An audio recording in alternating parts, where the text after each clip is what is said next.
Morning. Okay. Hi. Hey, why are you kicking out of your seat? Why are you kicking out of your seat? Oh, why are we doing that? Why are we doing that? You were just sleeping. Why are you kicking out of your seat? Yeah? Why are we kicking? Yep, settle in for the finale, honey. Settle in. She was just fine, and now she's decided to kick out of her seat. No need for that. Hey, just sleep. You were sleeping just fine. Hey, Gigi. Hey, Jamie. Hey, Isabella. Hey, everybody. Okay, this is this one, but that's okay. We have a backup because Mommy ordered ahead, and that's okay.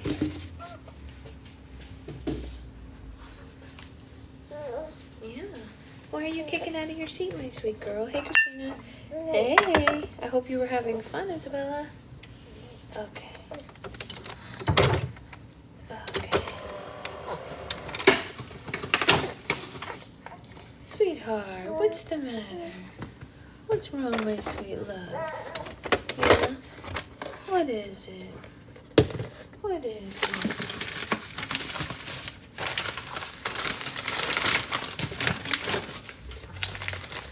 What is it? Well, it's always good to have fun. It's okay to miss one thing to do some other good things too.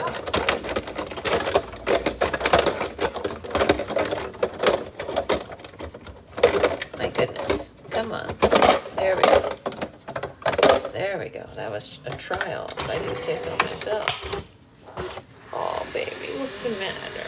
What's wrong?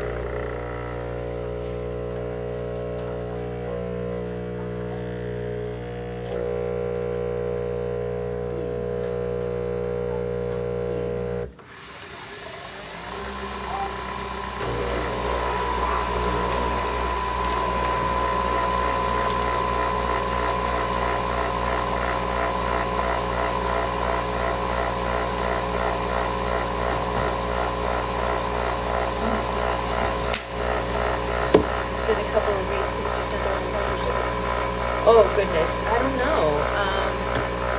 It could. I wouldn't count on it, though, Isabella. In my experience, international shipping is really slow. So although they do claim that they could be that fast, no, you don't have to be sorry for being excited. I'm just trying to manage your expectations because they claim that they could be that fast, but in my experience, it never is. Which I know is a huge bummer, and no one wants to hear that, but I just don't want you to be, I don't want you to be disappointed if it doesn't come tomorrow, you know what I mean? I don't want you to be like, it's gonna do it because they said. They lie. They lie. All shipping people lie. Like I have a package that said it was gonna be here today, and it's not even out for delivery yet, so who knows if it'll be here today. And that's just from this country, you know, so they lie. They lie. And I have a tracking for it, and I was like, oh man, I'm so excited it's gonna be here. And I was so excited. I even told the person who sent it to me, like, I can't wait, I'm gonna open it right away. And it doesn't look like it's gonna be here today after all. Hey Samantha, which is a huge bummer because I was so excited. So excited. Is there a way I can track my badge? Yeah, I have your tracking. Oh yeah. I have your tracking number. I have all the tracking numbers for everything I send. They're all in my, what do you call it? In my, account. Hey, Ray. Oh, you're awake? You were asleep. Sleep is good for you at this hour. You need it. You need it. You need it. You need sleep. Amazon is doing the same thing with packages get delayed. Oh, it's awful, Christy. It's awful. Everything's delayed right now. Everything is delayed right now. It's so bad. That was only a 10-minute nap. That wasn't nearly enough. Yeah, quick hello and then back to sleep. That's right. Listen to Amanda. Listen to Amanda. Quick hello and then back to sleep. Quick hello and then back to sleep. Body double for Nikki. Yeah. We love a Bobby doll. Yes, we do. Yes, we do. We love a Bobby doll. Yes, we do. I just thought I'm able to see the track and then I can match. Yeah, definitely. I can't get it right now, obviously, but I can get it when I'm not on live. Yeah. Although I will tell you what international tracking does is it doesn't update until it gets through your customs. So right now it will just say, we've received your package. And then it'll just sit there and do nothing for, I don't know how long. It really sucks. And I know that's not what anyone wants to hear, but it is the truth. At least I don't lie about it like they do. Oh, my wiggle worm. My sweet, sweet wiggle worm. Hey, Jen. Oh, no, don't kick out of your seat, baby. No. No, thank you. No kicking out. Hey. Hey, hey, hey. Stay in that seat, baby girl. Yeah. How often do you check your P.O. box? Unfortunately, I don't check it right now. My sister has to check it for me because it's over an hour away. So my mom and my sister usually check it for me when they're there, and they bring stuff to me whenever they come to visit. I did consider changing while we're having it, but we're thinking of moving back to that area, so then it's kind of a waste to change it, you know what I mean? So, yeah, that's the current sitch.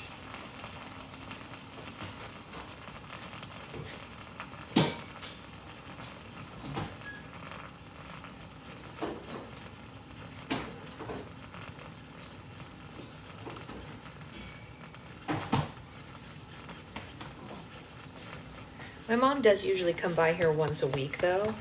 Hey, Brittany. So, I usually see stuff once a week. I'm cleaning orders that my son found too that tattooing. I'll never play with it. There's something shows that we do. Oh, that's exciting, Nikki. Well, my mom might be by here tomorrow. I will ask her. Oh. We just had a little bit of spit up onto one of Mommy's favorite shirts that she was going to wear today. Sad. You accidentally had a nap during your therapy session. Oh, no. All right, well, that was fun for Mommy. It wasn't a lot of spit up, but that's why we have a burp cloth, and somehow we made it right around the burp cloth, huh? Is that why you were wiggling? Because you were a little spitty uppy? Yeah. Just a little bit. I'm very excited to finish the book today. It's okay, I'll change shirts after this. Although not many people showed up and said, oh, that's exciting. Oh, what was the theme again, Susan? Remind me. We went to my nephew's birthday party the weekend. It was also very, very small by design. And his was Spider-Man themed. Didn't we go to Cousin Ethan's birthday party? Formula One, that's funny. That's funny. I don't think I knew that, Susan. Uh-oh, do we have the hiccups? Why? How did that happen? Hey, I just got a package from you and it's not the right slime, might be someone else's. Did I send you the other Jamie's? Oh my god, I really hope not. Can you email me with your order number and I will get that taken care of for you? I'm so sorry, Jamie. I might have accidentally sent you the other Jamie's package. I hope not though. But are you sure it's not just your what do you call it? It's Aurora and Ariel's hair. It's Aurora. You must live really close to me. I just made Aurora on Friday. Really? Okay, well, we can get that taken care of. That's not a problem at all, Jamie. Just email me with your order number and we'll get it taken care of.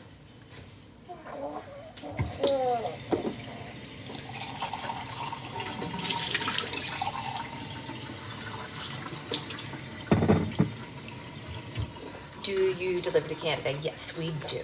Yes, we do. You're in North Carolina and you got an Aurora? Wow, that was fast. I literally only shipped Auroras on Friday for the first time. You got your Pluffle this morning? That's amazing. Hi. Hi. Hi, my wiggly worm. You are awake, huh? You are awake. You're going to want to go in your bouncer, huh? You do not want to be with Mommy right now. You're kicking out of your seat like a crazy person. Can you not kick out of your seat for safety reasons? You got the one you wanted to. Yay! Which one was it? I'm holding this way because she is kicking out of her seat and I need to use my arm to hold her because she's being a silly beans. Are you being a silly one? Ooh, okay.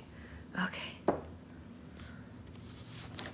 Jamie, I don't know, but it could be. Jamie, send me an email with your order number and we will check. Aurora wasn't a grab bag though. Does it say Aurora on the label? Because if it says Aurora on the label, it's definitely not a grab bag.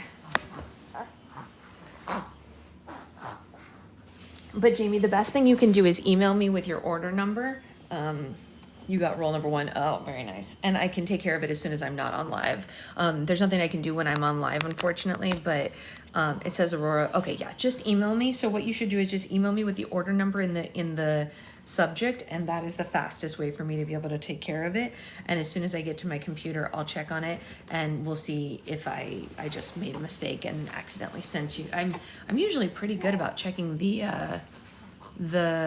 addresses on the packages. That would be weird. And I wonder if, like, because you spell your name differently than her too. Because I usually copy and paste people's names into the thing to get the order numbers. That's okay, Isabella. You don't have to be worried about that. Yeah, that's weird. What did you order, Jamie?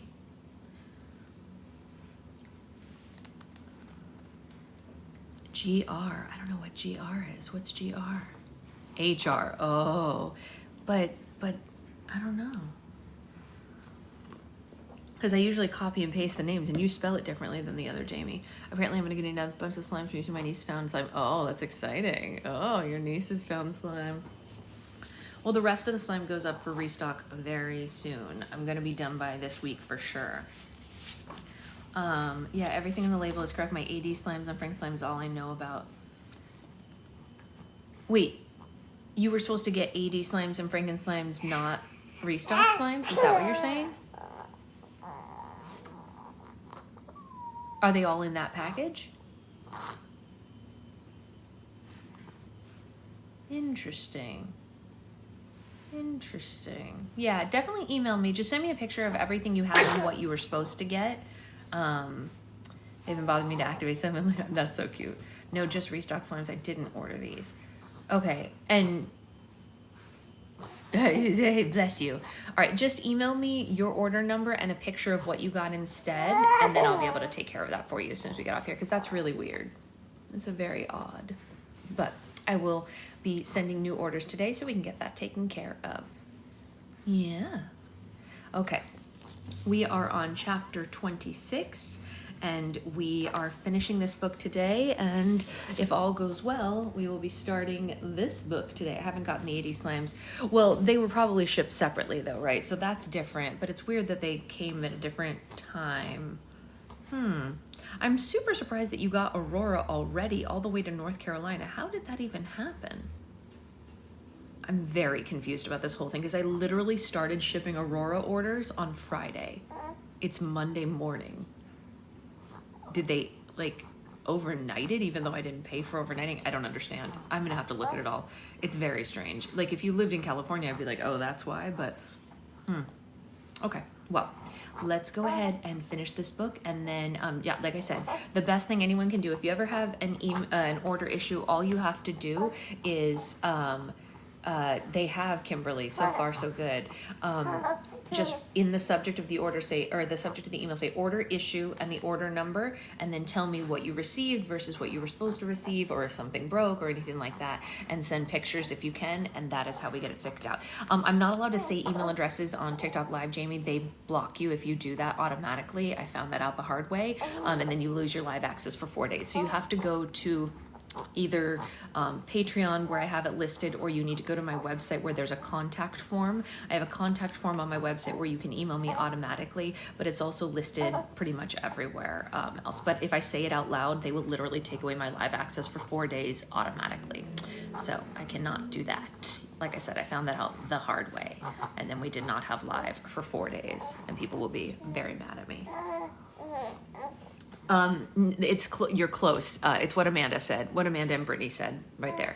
I'll pin it if I can. I'm not allowed to say this out loud, but I can pin this comment. There you go. Okay, that's the one. Ready? That's okay, Ray. Don't stress. No big deal. Let's finish this book, you guys, because we really want to, right? So let's get through it. Are you ready, my sweet angel? Who nap is still tracking, and even though I wonder if I can fix this real quick. Give me 10 seconds, you guys. 10 seconds, you guys.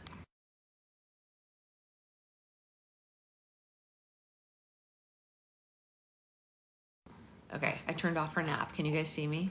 Can you all see me? Can you all hear me? Because she is not napping. It was a lie. She said she was gonna nap, and she is wide awake. Wide awake. Okay, great. Let's get into it. We are finishing Mockingjay today, and let's go. Brace yourselves, you guys. Brace yourselves. No, I thought maybe, but no, I checked, and it's just, she just woke herself up, which is a pain in the buttock. Someone also, and by someone I mean a bug, bit her poor little nosy, so she's got a tiny little bug bite on the tip of her nose, which is the saddest thing ever, and I want that bug to die a fiery death, whatever bug it is. We were outside yesterday, so it's probably from that, but still, heartbreaking. Heartbreaking. Here we go. Out in the hall, I find Paylor standing in exactly the same spot. Did you find what you were looking for? She asks. I hold up the white bud in answer, and then I stumble past her. I must have made it back to my room because the next thing I know, I'm filling a glass with water in the bathroom faucet and sticking the rose in it. I sink to my knees on the cold tile and squint at the flower as the whiteness seems hard to focus on in the stark fluorescent light. My finger catches the inside of my bracelet, twisting it like a tourniquet, hurting my wrist. I'm hoping the pain will help me hang on to reality in the way that it did for Peta. I must hang on. I must know the truth about what has happened. There are two possibilities, although the details associated with them may vary. First, as I believed, the Capitol sent the hovercraft in, dropped the parachutes, and sacrificed its children's lives, knowing that the recently arrived rebels would go to their aid. There's evidence to support this. The Capitol seal was on the hovercraft, the lack of any attempt to blow the enemy out of the sky, and their long history of using children as pawns in their battle against the districts. Then there's Snow's account, that the Capitol hovercraft was manned by rebels and bombed the children to bring a speedy end to the war. But if this was the case, why did the Capitol fire on the enemy? Why didn't the Capitol fire on the enemy? Did the element of surprise throw them? Had they no defenses left? Children are precious to 13, or so it has always seemed. Well, not me, maybe. Once I had outlived my usefulness, I was expendable, although I do think it's been a long time since I've been considered a child in this war. And why would they do that, knowing that their own medics would likely respond to be taken out in the second blast?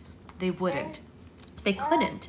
Snow is lying, manipulating me as he always has, hoping to turn me against the rebels and possibly destroy them? Yes, of course. Then what is nagging at me? Those double exploding bombs, for one. It's not that the Capitol couldn't have the same weapon, it's just I'm sure that the rebels did have them. Really? Gale and Beatty's brainchild, that's what they were. And then there's the fact that Snow made no attempt to escape when I know him to be the consummate survivor. It seems hard to believe that he didn't have a retreat somewhere, a bunker stocked up with provisions where he could live out the rest of his snaky little life. And finally, there's his assessment of Coin. What is irrefutable is that she's done exactly what he said. Let the Capitol districts and the districts run one another into the ground and then saunter in to take power. Even if that was her plan, it doesn't mean that she dropped those parachutes. Victory was already in her grasp. Everything was already in her grasp, except me. I recall Boggs' response when I admitted that I hadn't put much thought into Snow's successor. If your immediate answer isn't Coin, then you're a threat. You're the face of the rebellion. You may have more influence than any other single person. Outwardly, the most you've ever done is tolerate her. Suddenly, I'm thinking of Prim, who was not yet 14, not yet old enough to be granted the title of soldier, but somehow working on the front lines. How did such a thing happen? That my sister would have wanted to be there, I have no doubt. That she would have been more capable than many older than she is. Really? Yeah? What's about it? What's going on? What's going on? What's going on, my angel? What's going on? Bouncy, bouncy baby? Yeah? Yeah? That she would have been more capable than anyone older than she is a given, but for all that, someone very high up would have had to approve putting a 13-year-old into combat. Did Coin do that, hoping to lose Prim and push me completely over the edge, or at least firmly onto her side? I wouldn't even have had to witness it in person. Numerous cameras would be covering the city circle, capturing that moment forever. Now, no, I'm going crazy, slipping into some state of paranoia. Too many people would have known of this mission. Word would have gotten out, or would it? Who would have had to know besides Coin Plutarch and a small, loyal, or easily disposable crew? Really? Really? Do you need a toy? You need a toy? My sleepy, sleepy angel, you are so tired. You should take a nap, my sleepy angel. Yeah. Hi. I badly need help working this out. Only everyone I trust is dead. Cinna, Boggs, Finnick, Prim. There's Peta, but he couldn't do more than speculate, and who knows what state his mind is in anyway. That leaves only Gale. He's far away, but even if he were beside me, I confide in him? What would I say? How could I phrase it without implying that it was his bomb that killed Prim? The impossibility of that idea, more than any, is why Snow must be lying. Yeah, that's why Snow must be lying. Ultimately, there's only one person to turn to who might know what happened and still be on my side. To broach the subject at all will be a risk, but while I think Hamish might... Really? What's the matter, my sweet angel? Did you go potty like Ray said? Do you need a diaper change? Is that what's going on? Since I sat you in there? Is that what's happening? Do we need a diaper change? Whoop, Mommy dropped her sling. Do we need a diaper change? Or you just want out? We might need a diaper change. We'll be back. We'll be back in 1 second.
Nobody wants to sit in a wet diaper. That's right. Diaper break.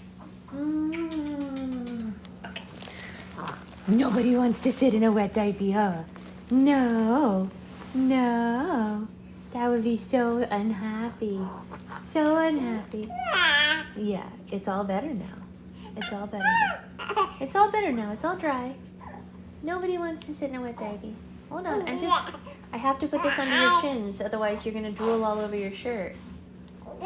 Yeah. Here you go. Back with a cup of tea. We love a cup of tea. Here you go. Here's your book. Hold your book. Hold your book.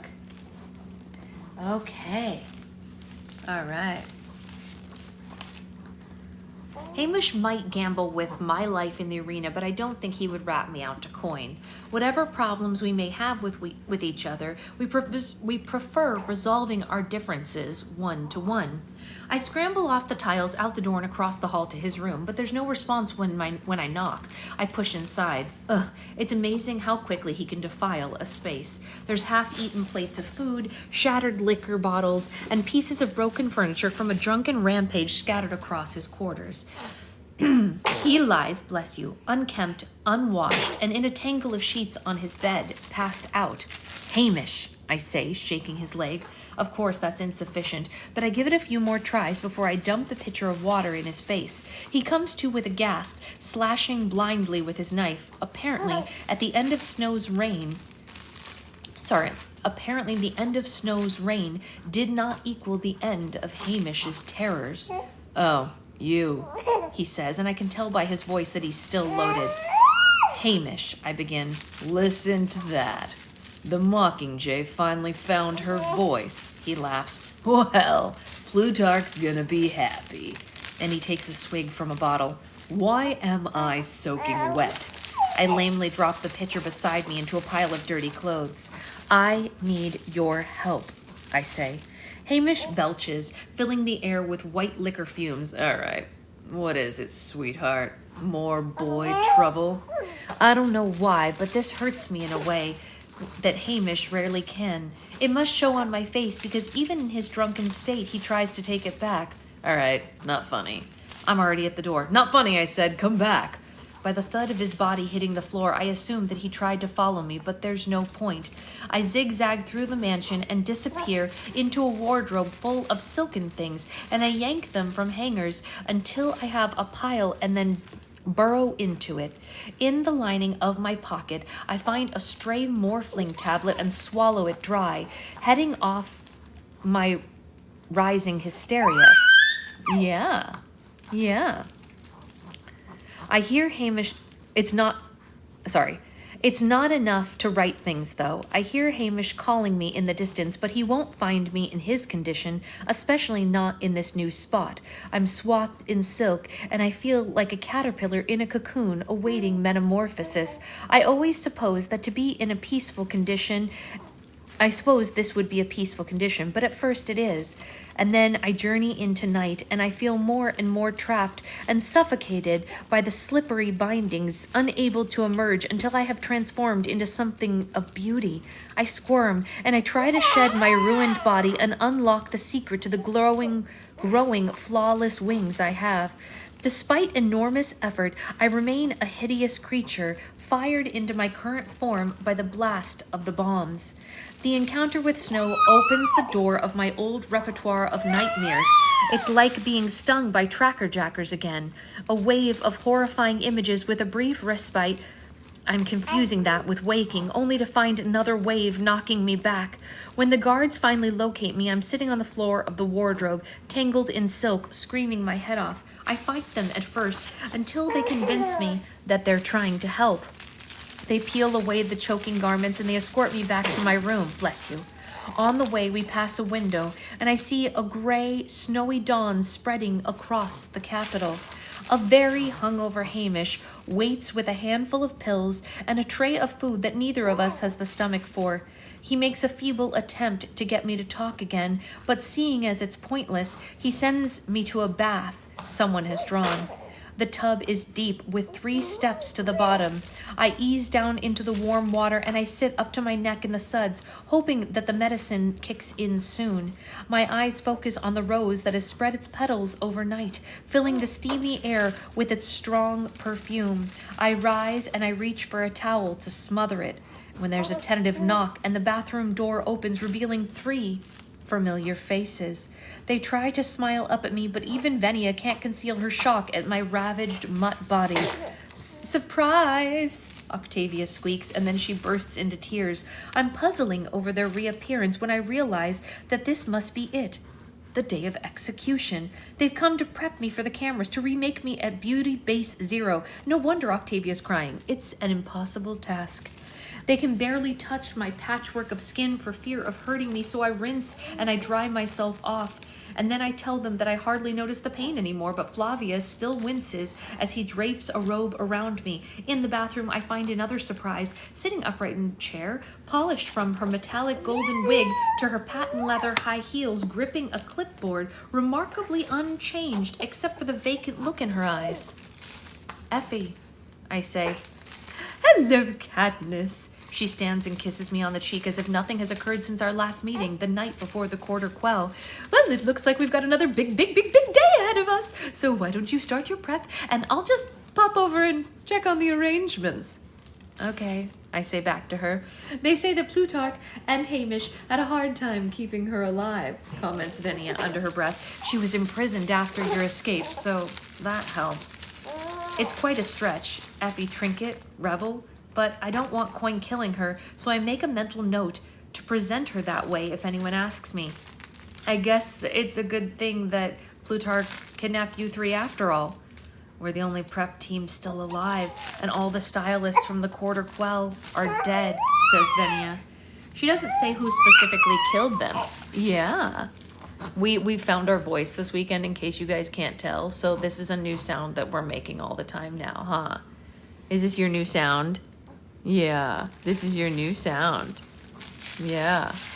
This is a sound we make all the time, huh? Yeah. Here you go. Grab it. Grab it. Yeah.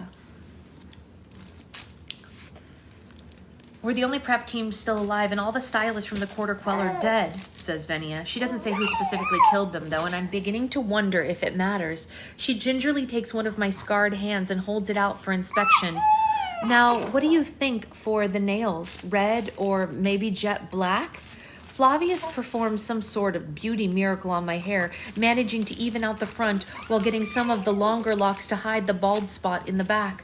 My face, since it was scarred from the flames, presents no more than the usual challenges. Once I'm in Cinna's Mockingjay suit, the only scars visible are on my neck, forearms, and hands, and Octavia secures my Mockingjay pin over my heart, and we step back to look in the mirror. Yeah, right, exactly. Check it out, Mommy, look what I can do. Yeah. I can't believe how normal they've managed to make me look on the outside when on the inside I'm such a wasteland. There's a tap at the door and Gale steps in. Hey, can I have a minute? He asks. In the mirror, I watch my prep team, unsure of where they go. They bump into one another a few times and then they closet themselves into the bathroom. And Gale comes up behind me and we examine each other's reflections. I'm searching for something to hang on to, some sign of the girl and boy who met by chance in the woods 5 years ago and became inseparable. I'm wondering what would have happened to them if the Hunger Games had not reaped the girl. If she would have fallen in love with the boy, married him even, if sometime in the future when the brothers and sisters had been raised up, would they have escaped into the woods and left 12 behind forever? Would they have been happy out in the wild, or would the dark and twisted sadness between them have grown up without even the capital's help? I brought you this. Gale holds up a sheath. When I take it, I notice that it's a single ordinary arrow. It's supposed to be symbolic. You firing the last shot of the war? What if I miss? I say. Does Coin retrieve it and then bring it back to me? Or do I just shoot, or does she just shoot Snow through the head herself? Nah, you won't miss. Gale adjusts the sheath onto my shoulder. We stand there face to face, not meeting each other's eyes. You didn't come to see me in the hospital. He doesn't answer, so I finally just say it. Was that your bomb? I don't know, and neither does Beatty. He says, does it matter? You'll always be thinking about it anyway. He waits for me to deny it, and I want to deny it, but it's true. Even now, I can see the flash that ignites her, the feeling and the heat of the flames, and I will never be able to separate that moment from Gale. My silence is my answer. Yeah. Yeah. Yeah. Hi. Hi. Hi. Hi. I know, you love that sound, huh? You love that sound. Is that your pretty voice? Yeah. Is that your pretty voice? It is, yeah. Yeah, you want to kick? Here, kick Mommy's hand. Kick, kick, kick. Make yourself bounce. Good job. Good job making yourself bounce. Yes. Bouncy girl. You think that's funny? You want to make yourself kick off Mommy's hands. Go ahead. Bounce. You can do it. Oh, you did it yourself. Wow. Who's the smartest girl in the world? Who's the smartest girl? Oh, good job. Good job, sweetheart. My silence is my answer. That was the one thing I had going for me, taking care of your family, he says. But shoot straight, okay? He touches my cheek and then leaves. And I want to call him back and tell him that I was wrong, that I figured out a way to make peace with this, to remember the circumstances under which he created the bomb, to take account of my own inexcusable crimes, dig up the truth about who dropped the parachutes, prove it wasn't the rebels, forgive him. But since I can't, I'll just have to deal with the pain. Effie comes to usher me into some kind of meeting, and I collect... Really? Really? That's okay. You want out? Do you want out? Out? Do you want to lay in mommy's lap instead? Whoa. Whoa. Who's a big girl? Who's a big girl? Is it you? Are you my big girl? Are you my big girl? You are so sleepy, I can tell. You are the sleepy, sleepy one. Up, up, up, up, up, up. Up, up, up, up, up, up.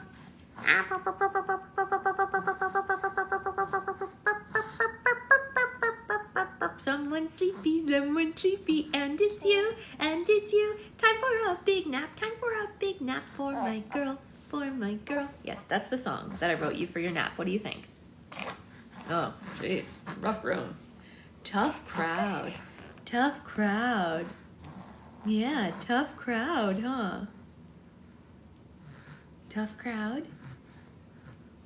Tough crowd. Yeah, you think that's funny? Is that silly? Yeah. Okay, you need a nap. Yes, you do. I know, her onesies are good. Her onesies are good. Oh, thank you.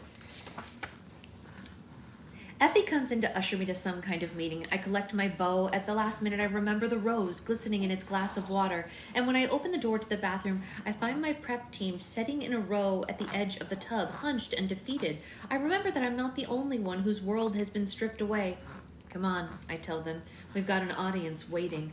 I'm expecting a production meeting in which Plutarch instructs me where to stand, gives me my cues for shooting snow, but instead I find myself sent into a room where 6 people sit around a table. Peta, Joanna, Beatty, Hamish, Annie, and Enobaria. They all wear the gray rebel uniforms from 13 and no one looks particularly well. What is this? I say. We're not sure, Hamish answers. It appears to be a gathering of the remaining victors. We're all that's left? I ask. The price of celebrity, Beatty says. We were targeted from both sides. The Capitol killed the victors they suspected of being rebels. The rebels killed those they thought to be allied with the Capitol. Joanna scowls at Enobaria. So what's she doing here, then?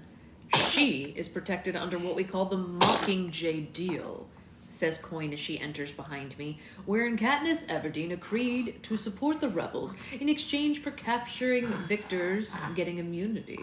Katniss has upheld her side of this bargain, and so shall we. Enobaria smiles at Joanna. Don't look so smug, says Joanna. We're just gonna kill you anyway. Sit down, please, Katniss, says Coyne. Coyne closes the door behind her, and I take a seat between Annie and Beatty, carefully placing Snow's rose on the table, and as usual, Coyne gets right to the point. I've asked you all here to settle a debate. Today we will execute Snow. In the previous weeks, hundreds of his accomplices in the oppression of Panem have been tried and now await their own deaths. However, the suffering in the districts has been so extreme that these measures appear to be insufficient to the victims. In fact, many are calling for complete annihilation of those who held capital citizenship. However, in the interest of maintaining a sustainable population, we cannot afford this. Through the water in the glass, I see the distorted image of one of Peta's hands. Through the water in the glass, I see the distorted image of one of Peta's hands, the burn marks. We're both fire mutts now. My eyes travel up to where the flames licked across his forehead, singeing his brow, but just missing his eyes. Those same blue eyes that used to meet mine, and then flit away at school just as they do now. So, an alternative has been placed on the table. Since my colleagues and I can come to no consensus, it's been agreed upon that we will let the victors decide. A majority of 4 will approve the plan. No one may abstain from a vote, says Coyne. What has been proposed is that in lieu of eliminating the entire capital population, we have a final symbolic Hunger Games using the children directly related to those who held the most power. All 7 of us turn to her. What? Says Joanna. We will hold another Hunger Games using capital children, says Coin. Are you joking? Asks PETA. No, I should also tell you that if we do hold a Hunger Games, we'll be doing it what was done with your approval, although the individual breakdown of your votes will be kept secret for your own security, says Coin. Was this Plutarch's idea? Asks Hamish. It was mine, says Coin. It seemed to balance the need for vengeance with the least loss of life. Well, you may cast your votes. No, bursts out PETA. I vote no, of course. We can't have another Hunger Games.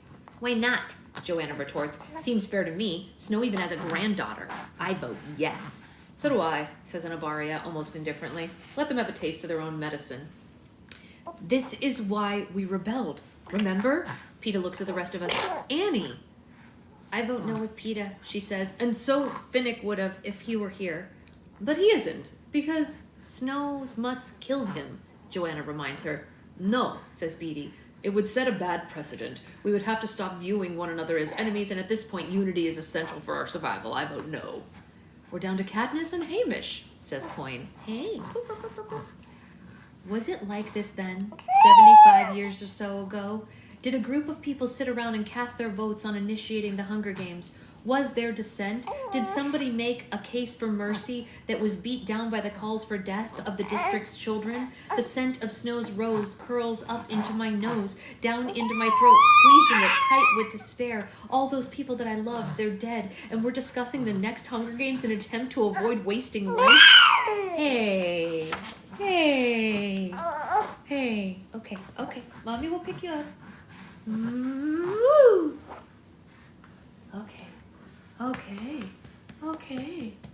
Okay. You are so tired. We are overtired. Oops. We are overtired, huh? Yeah. We're gonna stand up because we're overtired. When we're tired, we don't want Mommy to sit down ever. Mommy's not allowed to sit down when we're tired. No. Mommy has to stand up when we're tired. That's the rule, huh? Mommy has to stand, huh? Only standies. Yeah, that's the only good place Mommy can be. The scent of Snow's rose curls up into my nose and down my throat, squeezing it tight with despair. All those people I loved, dead, and now we're discussing the next Hunger Games in an attempt to avoid wasting life. Nothing has changed. Nothing will ever change now. I weigh my options carefully, thinking everything through, keeping my eyes on the rose, and I say, I vote yes for Prim. Hamish, then. It's up to you, says Coin. A furious PETA hammers Hamish with the atrocities that he could become party to, but I feel Hamish watching me. This is the moment, then, when we find out exactly how alike we are and how much he truly understands me. I'm with the Mockingjay, he says. Really quick aside about what Amanda says. We were at a birthday party this weekend and everyone did the same thing. All the moms in the room, if you do this, all the moms start doing the same thing, even if they're not holding a baby. It's hilarious. Even if their kids are like Amanda's kids and they're past like this age. It's hilarious. Excellent. That carries the vote then, says Coin. Now we must take our place for the execution. And as she passes me, I hold up the glass with the rose. Can you see that Snow is wearing this? Just over his heart, I say, and Coin smiles. Of course, I'll make sure he knows about the games, too. Thank you, I say. People sweep into the room and surround me, the last touch of powder, the instructions from Plutarch, as I'm guided to the front of the mansion doors. The city circle runs over, spills with people down the sides of the street. The others take their places outside, guards, officials, rebel leaders, victors. I hear the cheers that indicate Coin has appeared at the balcony. And then Effie taps my shoulder, and I step out into the cold winter sunlight. I walk to my position, accompanied by the deafening roar of the crowd. As directed, I turn so that they see my profile, and they wait. When they march Snow down and out the door, the audience goes insane. They secure his hands behind a post, which is unnecessary. He's not going anywhere. There's nowhere to go. This is not the roomy stage from before the training center, but the narrow terrace in front of the president's mansion. No wonder no one bothered to have me practice. He's barely 10 yards away. I feel the bow purring in my hand. I reach back and grasp the arrow. I position it, aim it at the rose, but I watch his face. He coughs, and a bloody dribble runs down his chin. His tongue flicks over his puffy lips. I search his eyes for the slightest sign of anything. Fear, remorse, anger. But there's only the same look of amusement that ended our last conversation. It's as if he's speaking those words again. Oh, my dear Miss Everdeen, I thought we had agreed not to lie to one another. He's right. We did agree. The point of my arrow shifts upward. I release the string, and President Coin collapses over the side of the balcony and plunges to the ground, dead.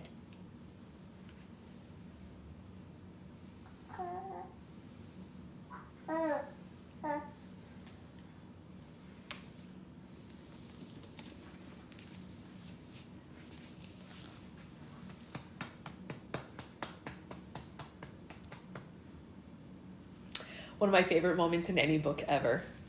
Me too, Nagisa. The first time I read this, I was in such shock. Like, it blew my mind. What a great, great moment.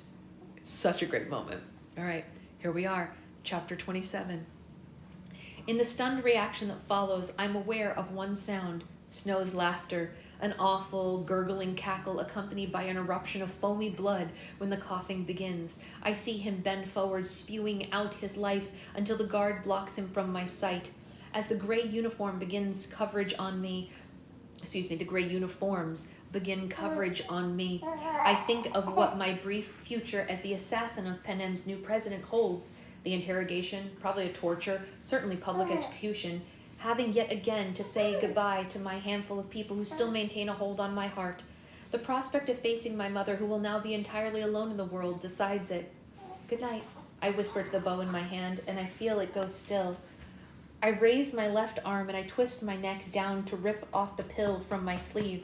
Instead, I sink my teeth into its flesh. I yank my head back in confusion to find myself looking into Peta's eyes that now hold only my gaze.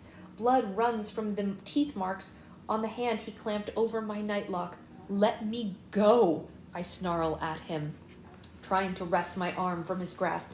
I can't, he says, and as they pull me away from him, I feel the pocket rip from my sleeve, and I see the deep violet pill fall to the ground. I watch Cinna's last gift get crunched under a guard's boot.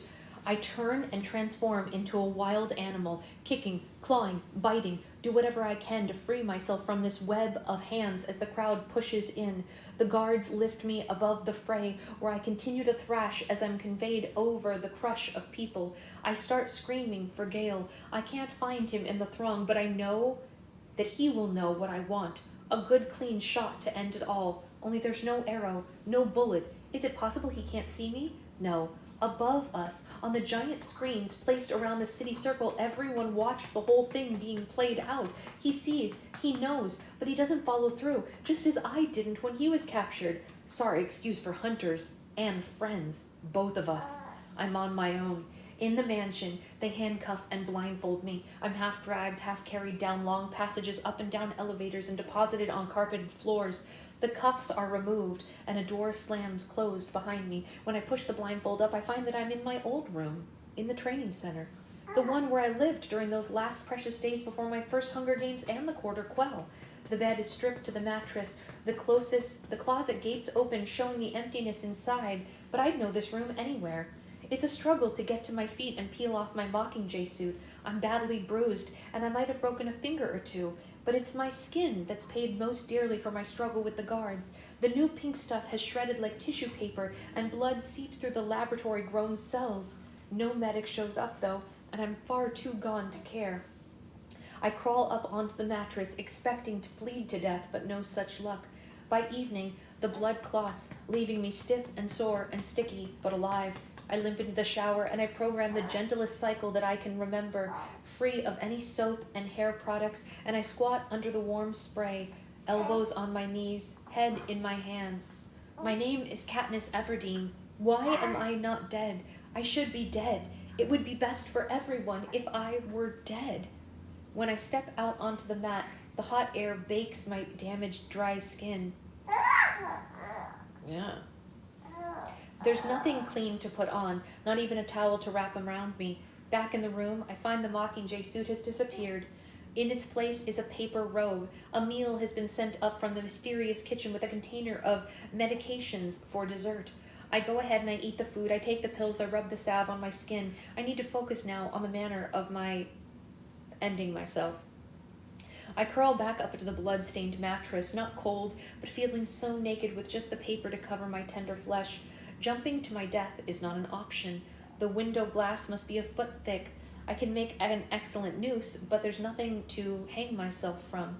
It's possible that I could hoard my pills and then knock myself off with a lethal dose, except that I'm sure I'm being watched round the clock. For all I know, I'm live on television at this very moment with commentators trying to analyze what could possibly have motivated me to kill Coin. The surveillance makes almost any ending yourself attempt impossible. Taking my life is the Capitol's privilege once again. What I can do is give up. So I resolve to lie on the bed without eating, without drinking, or taking my medication. I could do it, just die. If it weren't for the morphling withdrawal, not bit by bit like in the hospital in 13, but cold turkey, I must have been on a fairly large dose, because when the craving for it hits, it's accompanied by tremors and shooting pains and unbearable cold, and my resolve is crushed like an eggshell. I'm on my knees, raking the carpet with my fingers to find those precious pills that I flung away in a stronger moment. I revise my ending myself plan to a slow death by morphling. I will become a yellow-skinned bag of bones with enormous eyes. I'm a couple of days into the plan, making good progress, when something unexpected happens. I begin to sing at the window, in the shower, in my sleep. Hour after hour of ballads, of love songs, of mountain airs, all the songs that my father taught me before he died. For certain, there has been very little music in my life since then. What's amazing is how clearly I remember them, the tunes, the lyrics. My voice at first is rough, breaking on the high notes, warming up into something splendid, a voice that would make the Mockingjays fall silent and then tumble over themselves to join in. Days pass, weeks pass. I watch snow fall on the ledge outside my window, and then all that time, my voice is the only voice that I hear. And Becca says, hi, yeah. What are they doing anyway? What's the holdup out there? How difficult can it be to arrange the execution of one murderous girl? I continue with my own annihilation. My body is thinner than it's ever been, and my battle against hunger is so fierce. Really? Really? That was really something. Yeah. Okay. Okay. Oh, we've been restricted. Yeah, is it because you were crying, maybe? Okay. Maybe. Yes, she definitely misses you. Okay. Maybe we need a little bit of foodie. Okay, are we hungry again? Are you hungry? Are you Hunger Games hungry? Are you Hunger Games hungry? Okay, hold on. Hold on. We're going to reconfigure ourselves back down to where we can sit and eat. Yeah. Are we Hunger Games hungry? Yeah. We got to finish this today. We got to finish this today. Yes, we do. We're going to finish this book today. Yeah, you want to eat while we finish it? Is that what you want? You want to eat while we finish it? Okay. You can eat while we finish. Yes, you can. Yes, you can.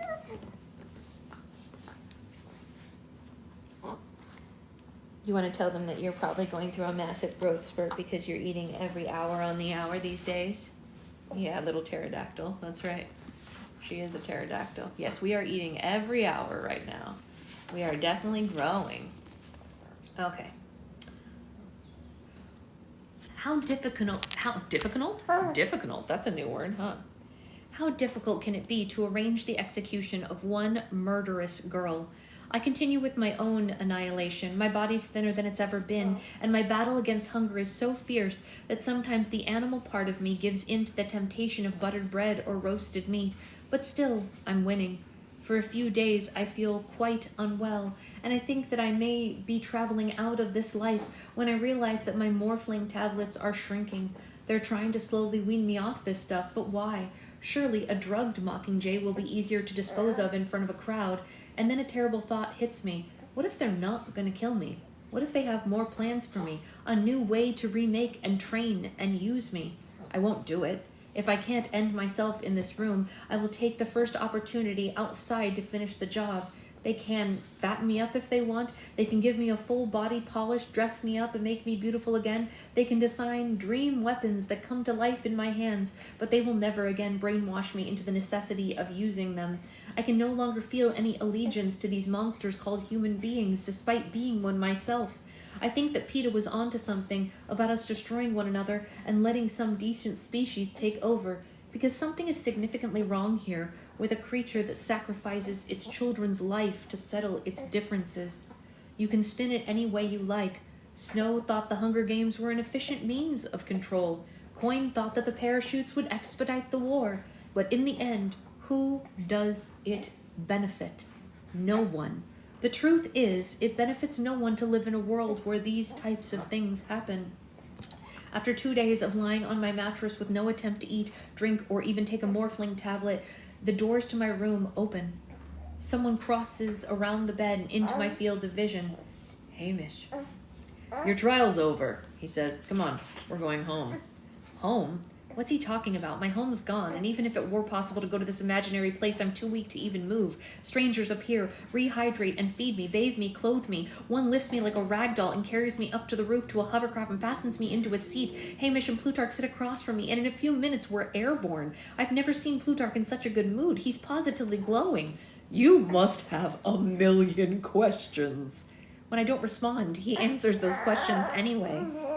What's wrong, honey? After I shot Coin, there was pandemonium. When the ruckus died down, they discovered Snow's body still tethered to the post. Opinions differed on whether he choked to death while laughing or was crushed by the crowd. No one really cares. An emergency election was thrown together and Paylor was voted in as president. Plutarch was appointed as second secretary of communications, which means that he set the programming for the airwaves. The first big television event was my trial, in which he was also a star witness, in my defense, of course. Although most of the credit for my exoneration must be given to Dr. Aurelius, who apparently earned his naps by presenting me as a hopeless, shell-shocked lunatic. One condition for my release is that I continue to be under his care, although it will have to be by phone, because he would never live in a forsaken place like 12, and I'm confined there until further notice. The truth is, no one quite knows what to do with me now that the war is over, although if another one should spring up, Plutarch is sure that they could find a role for me. And then, Plutarch has a good laugh. It never seems to bother him when no one else appreciates his jokes. Are you preparing for another war, Plutarch? I ask. Oh, no, not now. We're in that sweet period where everyone agrees that our recent horrors should never be repeated, he says. But collective thinking is usually short-lived. We're fickle, stupid beings with poor memories and a great gift for self-destruction. Although, who knows? Maybe this will be it, Katniss. What? I ask. The time that it sticks. Maybe we're witnessing the evolution of the human race. Think about it. And then he asks me if I'd like to perform on a new singing program he's launching in a few weeks. Something upbeat would be good. He'll send the crew to my house.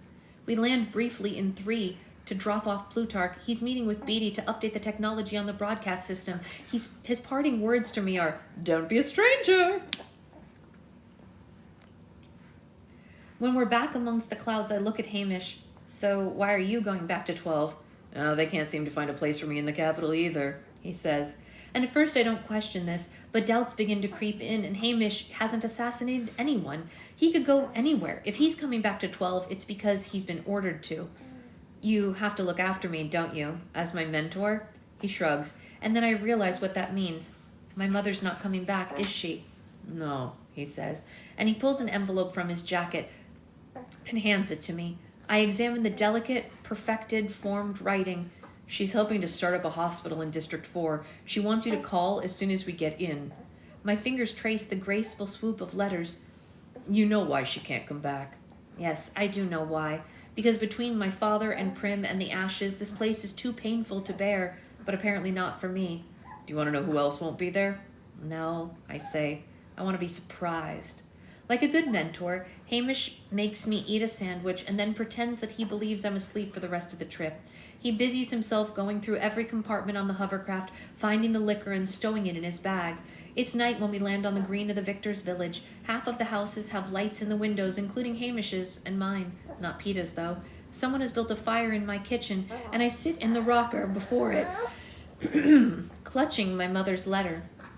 Well, I'll see you tomorrow, says Hamish, and as the clink of his bag of liquor bottles fades away, I whisper, I doubt it.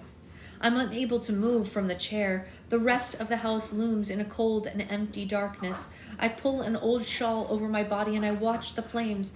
I guess I sleep because the next thing I know it's morning and Greasy Say is banging around at the stove. She makes me eggs and toast and she sits there until I've eaten it all. We don't talk much. Her little granddaughter, the one who lives in her own little world, takes a bright blue ball of yarn from my mother's knitting basket. Greasy Say tells her to put it back, but I say she can have it.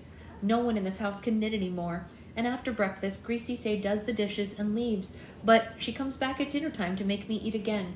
I don't know if she's just being neighborly or if the government's paying her, but she shows up twice every day. She cooks, I consume. I try to figure out my next move. There's no obstacle to taking my life now, but it seems I'm waiting for something. Sometimes the phone rings and rings and rings, but I don't pick it up.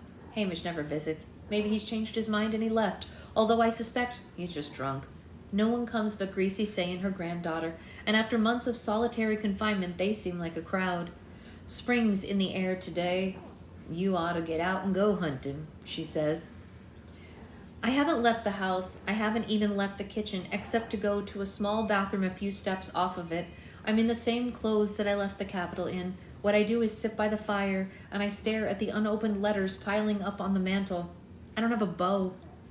Check down the hall, she says, and after she leaves, I consider the trip down the hall and I rule it out. But after several hours, I go anyway. Walking in silent, soft feet so as not to awaken the ghosts, in the study where I had my tea with President Snow, I find a box with my father's hunting jacket, our plant book, and my parents' wedding photos, as well as the spile that Hamish sent me and the locket that Peta gave me in the clock arena. 2 bows and a sheath of arrows. Gale rescued those on the night of the firebomb. A sheath of arrows that Gale rescued on the night of the firebombing that lay on the desk. I put on the hunting jacket and I leave the rest of the stuff untouched. I fall asleep on the sofa in the formal living room. A terrible nightmare follows where I'm lying at the bottom of a deep grave and every dead person that I know comes by name and throws a shovel of ashes on me. It's quite a long dream considering the list of people, and the deeper I'm buried, the harder it is to breathe. I call out, begging them to stop, but the ashes fill my mouth and nose, and I can't make any sound. And still the shovel scrapes on and on and on, and I wake with a start. Pale morning light comes around the edges of the shutters. The scraping of the shovel continues. Still half in a nightmare, I run down the hall and out the front door and around the side of the house because now I'm pretty sure I can scream at the dead. When I see him, I pull up short. His face is flushed from digging under the windows. In a wheelbarrow are 5 scraggly bushes. You're back, I say. Dr. Aurelius wouldn't let me leave the Capitol until yesterday, says Peta. And by the way, he said to tell you that he can't keep pretending that you're picking up the phone and he's treating you forever. You gotta pick up the phone. He looks well, thin and covered with burn scars like me, but his eyes have lost that clouded, tortured look. He's frowning slightly, although he has taken me in. I make a half-hearted attempt to push my hair out of my eyes, and I realize that it's matted into clumps. I feel defensive. What are you doing, anyway? I went into the woods this morning and I dug these up for her, he says. Although I thought we could plant them maybe along the side of the house. I look at the bushes, the clods of dirt hanging from their roots, and I catch my breath and the words Rose register. I'm about to yell vicious things at Peta when the full name comes to me. Not a plain rose, but an evening primrose. The flower my sister was named for. I give Peta a nod of assent and I hurry back into the house, locking the door behind me, but the evil thing is inside, not out. Trembling with weakness and anxiety, I run up the stairs. My foot catches on the last step, and I crash onto the floor. I force myself to rise and enter my room. The smell is very faint, but laces into the air. It's there. The white rose among the dried flowers in the vase, shriveled and fragile, but holding on to that unnatural, perfect, cultivated Snow's greenhouse. I grab the vase and stumble down into the kitchen and throw its content into the embers. What is it? You ate. You ate. Time for a nap. You should sleep. You should sleep. I grab the vase and stumble down into the kitchen and throw its content into the embers. As the flowers flare up, a burst of blue flames envelopes the rose and devours it. Fire beats roses again. I smash the vase onto the floor for good measure. You want to lay on Mommy's shoulder? Yeah. You want to lay on Mommy's shoulder? Yeah. Hi, my angel. Hi. Yeah. Yeah.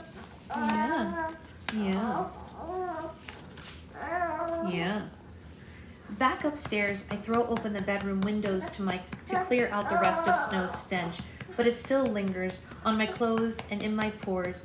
I strip and flakes of skin the size of playing cards cling to my garments. Avoiding the mirror, I step into the shower and I scrub the roses from my hair, from my body, from my mouth. Bright pink and tingling, I find something clear and clean to wear. It takes half an hour to comb out my hair. Gracie Say unlocks the front door. What's the matter, my sweet love? I know you're tired. You've been up for 3 hours. I know, you need a nap.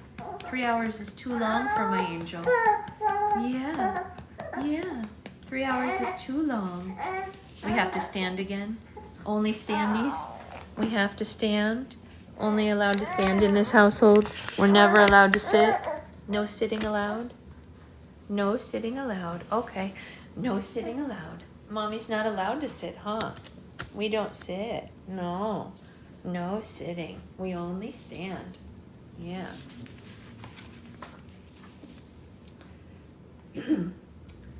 I feed the clothes that I had shed to the fire at her suggestion.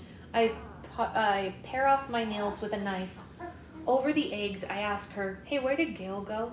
District 2. Got some fancy job there. I see him now and again on the television, she says. And I dig around inside myself, trying to register the anger, the hatred, the longing, but I find only relief. I'm going hunting today, I say. Well, I wouldn't mind some fresh game at that, she answers. And I arm myself with a bow and arrows and I head out. Really? Really? Really, honey, really?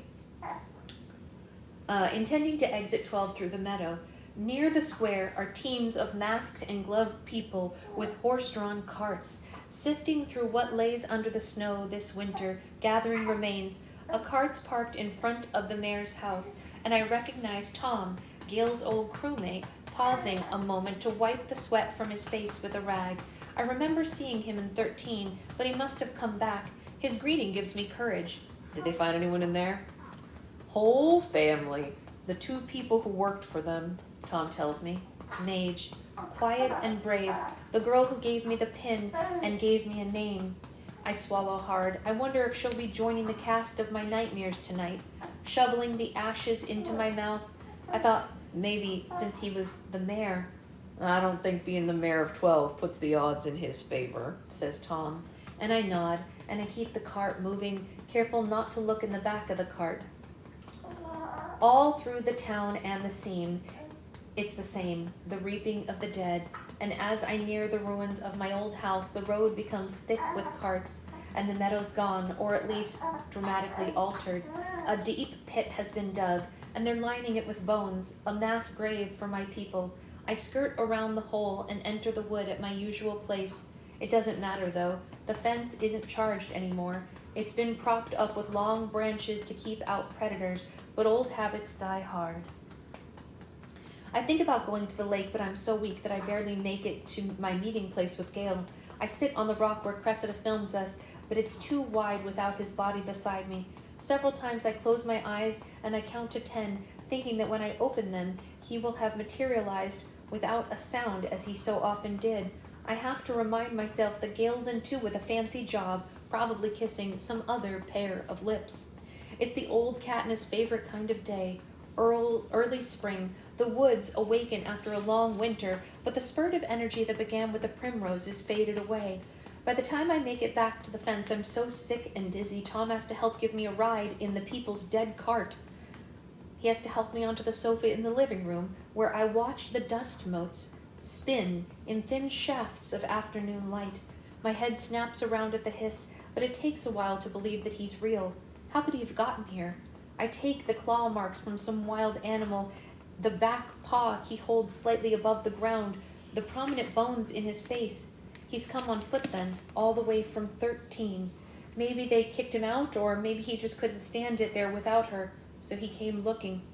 It was a waste of a trip. She's not here, I tell him, and Buttercup hisses again. She's not here. You can hiss all you want, but you won't find Prim. And at her name, he perks up. He raises his flattened ears and he begins to meow hopefully. Get out, I yell, and he dodges the pillow that I throw at him. Go away. There's nothing left for you here. I start to shake, furious with him. She's not coming back. She's never coming back here again. And I grab another pillow and I get to my feet to improve my aim. And out of nowhere, tears begin to pour down my cheeks. She's dead. And I clutch my middle to dull the pain. I sink down on my heels, rocking the pillow, crying, She's dead, you stupid cat. She's dead. A new sound, part cry, part singing, comes out of my body, giving voice to despair. Buttercup begins to wail as well.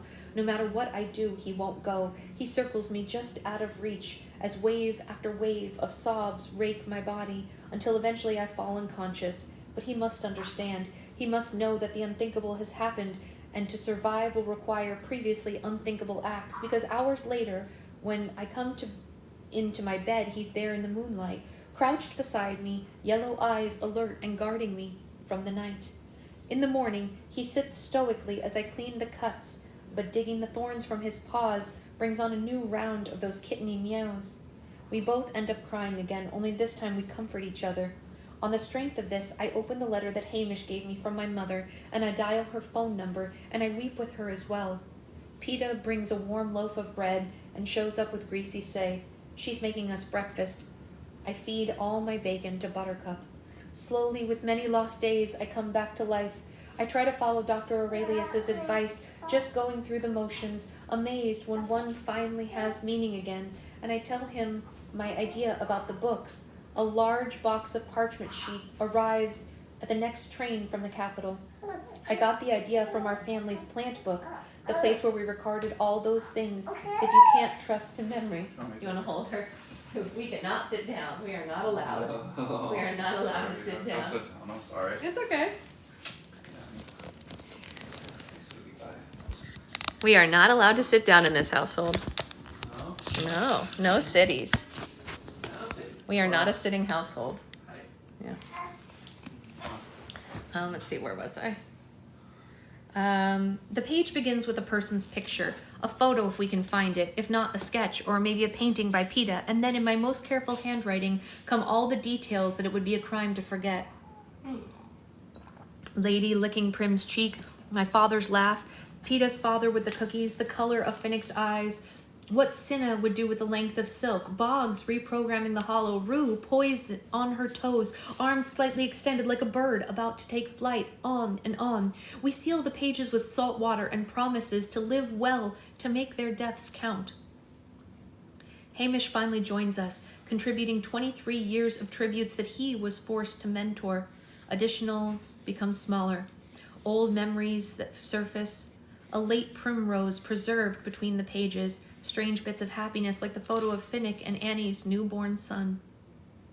We learn to keep busy again. Peeta bakes. I hunt.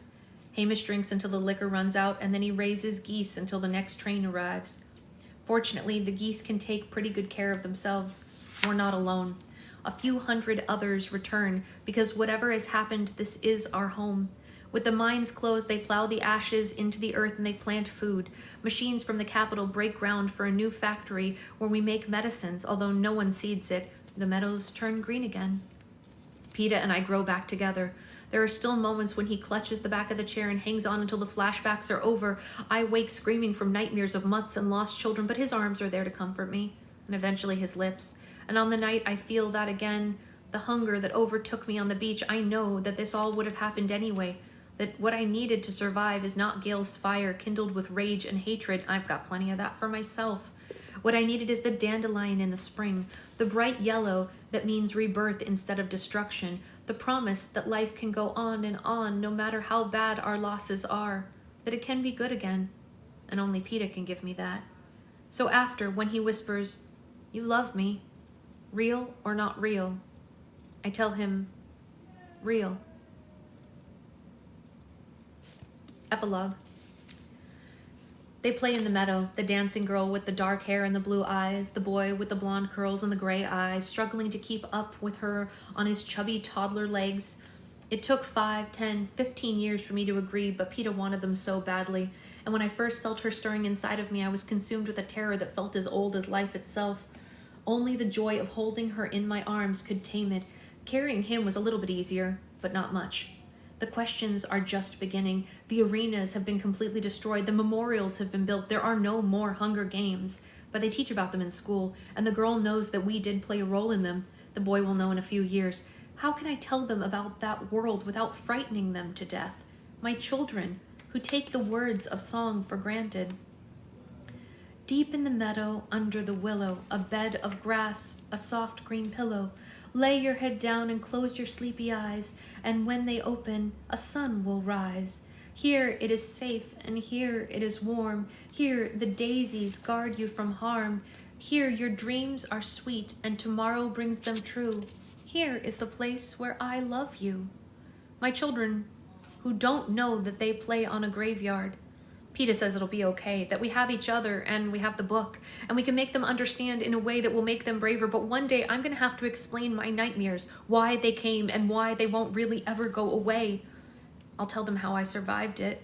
I'll tell them that on the bad mornings it feels impossible to take pleasure in anything because I'm afraid that it could all be taken away. And that's when I make a list in my head of every act of goodness I've ever seen someone do. It's like a game, repetitive, even a little tedious after more than 20 years. But there are so many worse games to play. The end.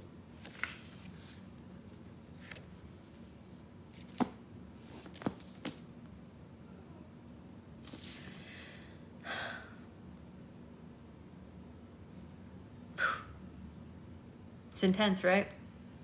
Well, that's the end of Mockingjay.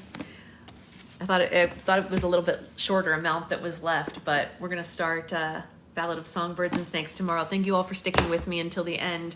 I'm sorry that it went a little over, but it did. Yeah, I know it's such an amazing series. It ends satisfyingly, I think.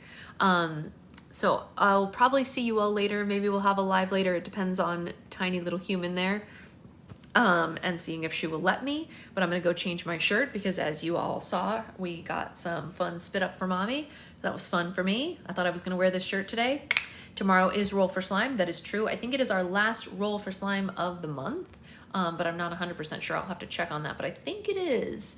And then next week we have class and so on and so forth. So thank you all, and I will see you on the flip side. Yeah, just kidding shirt. Bye guys.